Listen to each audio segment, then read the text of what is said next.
Hello' students, জাৰি কৰা হৈছে এখন গাইডলাইন আৰু এই গাইডলাইনত HS 2024 এক্সাম বিষয়ক কিছুমান গাইডলাইন ইয়াত আছে। আজি আমি ডিছকাছ কৰিম যে ছিটিং এৰেঞ্জমেণ্টটো কিদৰে হ'ব, অৰ্থাৎ কিদৰে ছাত্ৰ আৰু ছাত্ৰীসকল এক্সামত বহিব লাগিব।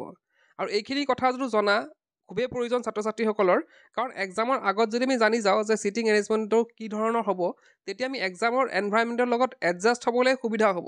আমি আগৰ পৰা আমি জানিব পাৰিম যে আমি ক'ত বহি লিখিম বা ক'ত আমাৰ এনভাইৰমেণ্টটো কেনেকুৱা হ'ব, সেইটো কথা জানি গ'লে আমি এক্সামত গৈ লগে লগে আমি এডজাষ্ট হ'ব পাৰিম আৰু আমাৰ এক্সামো ভাল হ'ব।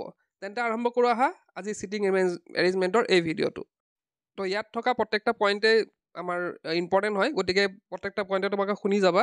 তো ইয়াতে দিছে immediately on receipt of roll sheet the office incharge shall prepare a seat plan for the candidates and notified at least one day before a commencement of examination a copy of seat plan must be sent to the council. ইয়াতে কোৱা হৈছে যে office ইনচাৰ্জে যেতিয়া তেওঁলোকৰ rule শ্বীটখন পাব, rule শ্বীটখন পোৱাৰ পিছতে তেওঁলোকে কেনেকৈ ছিটিং এৰেঞ্জমেণ্ট কৰে তেওঁলোকে ডিচাইড কৰিব আৰু লগতে এখন কি কৰিব লাগিব, এখন কপি মানে কেনেদৰে ছিটিং এৰেঞ্জমেণ্ট কৰালে তাৰে এখন কপি কাউন্সিলত দিব লাগিব।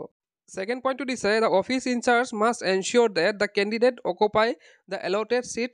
Both the male and female candidates will be seated in each room. তো ইয়াতে কি কৈছে, অফিচ ইনচাৰ্জ সকলে সেইটো এনচিয়ৰ কৰিব লাগিব যাতে ছাত্ৰ ছাত্ৰীসকলে নিজৰ চিটতে বহে আৰু এটা ৰুমত বোথ ল'ৰা আৰু ছোৱালী মানে চব থাকিব, ল'ৰা আৰু ছোৱালী এটা ৰুমত থাকিব। এতিয়া পিছৰখিনি লিখিছে, the male candidates will be seated by the side of the veranda entrance and the female on আদাৰ ছাইড। এইটো এটা কথা বেলেগ ধৰণৰ লিখিছে যে কি কৰিব, মানে এটা ক্লাছৰুমত কি থাকে, দুটা পাৰ্ট থাকে হয়নে, এটা ক্লাছত দুটা পাৰ্ট মানে দুটা বেঞ্চৰ দুটা ৰ থাকে।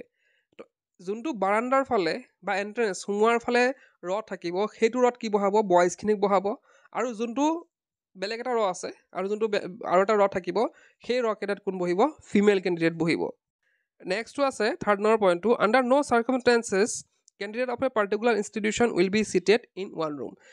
এনেকুৱা হ'ব নোৱাৰে যে এখন স্কুলৰ গোটেই ছাত্ৰ ছাত্ৰীসকলক এটা ৰুমত দি দিছোঁ, তেনেকুৱা হ'ব নালাগিব। তাত মিক্স থাকিব লাগিব, বেলেগ ধৰা দুটা বা তিনিটা ইনষ্টিটিউটৰ মিক্স থাকিব লাগিব ছাত্ৰ ছাত্ৰী। আৰু এটা কথা কি লিখিছে, only 2 candidates of different institution be allotted seat at the 2 ends.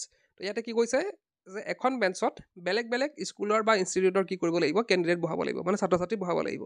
যে ধৰা এখন স্কুল আছে এ, এখন স্কুল আছে বি, তো সেই এ বি বহিব ইয়াত ধৰা। নেক্সট পইণ্টটো লিখিছে, as far as practicable the examination centre having single institution shall make seating arrangement in such a way that only one candidate shall sit in a single pair of desk and bench.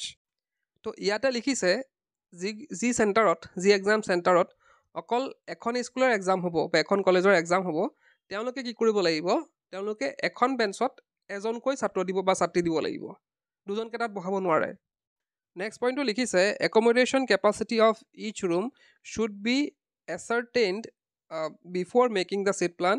There should be sufficient space along the middle of the room and by the side of the walls so that the invigilator can easily move. তো ইয়াতে কি কৈছে যে seat plan বনোৱাৰ আগতে মানে এনেকুৱাকৈ ৰুমটো এনেকৈ সজাব লাগিব যাতে ইনভিজিলেটৰে মানে মিডিল দি মানে দুটাটো ৰ থাকিব, তাৰ মাজেৰে যাতে যাব পাৰে, ৱালৰ কাষেদিও যাব পাৰে, মানে চবফালে কি থাকিব লাগিব, স্পেচ থাকিব লাগিব যাতে ইনভিজিলেটাৰ অহা যোৱা কৰিব পাৰে। তো এই 5টা পইণ্টে আছিলে ইম্পৰ্টেণ্ট, আৰু বাকী দুটা যি পইণ্ট আছে সেই পইণ্টকেইটা তোমালোকৰ ইমান জৰুৰী নহয়। ইয়াত লিখিছে যে কাৰোবাৰ যদি বেমাৰ চেমাৰ হয় তো সিহঁতে বেলেগকৈ বহিব লাগিব আৰু কোনো কেণ্ডিডেটে প্ৰাইভেটকৈ দিব নোৱাৰিব। তো এইখিনি আছে কথা। তো এইখিনি আছিলে ছিটিং এৰেঞ্জমেণ্টৰ বিষয়ে কিছুমান কথা, আৰু মই ভাবোঁ যে এইখিনি কথা HS যিসকল দিবলৈ গৈ আছে এইবাৰ, তেওঁলোকে জনাটো খুবেই প্ৰয়োজন। তো ভিডিঅ'টো শ্বেয়াৰ কৰিবা, তোমালোকৰ যিসকল মানে ছাত্ৰ ছাত্ৰীয়ে HS দিবলৈ গৈ আছে তেওঁলোকে এইখিনিৰ পৰা উপকৃত হ'ব, কাৰণ ইয়াৰ পৰা আমি এটা মোটামুটি এটা ধাৰণা পালোঁ যে এক্সামৰ এনভাইৰমেণ্টটো কেনেধৰণৰ হ'ব। তেন্তে এইখিনি আছিলে আজিৰ ভিডিঅ'টোত। আজিৰ ভিডিঅ'টো এতিয়া শেষ কৰিলোঁ। কিপ ৱাচিং ইউ কেন লাৰ্ণ।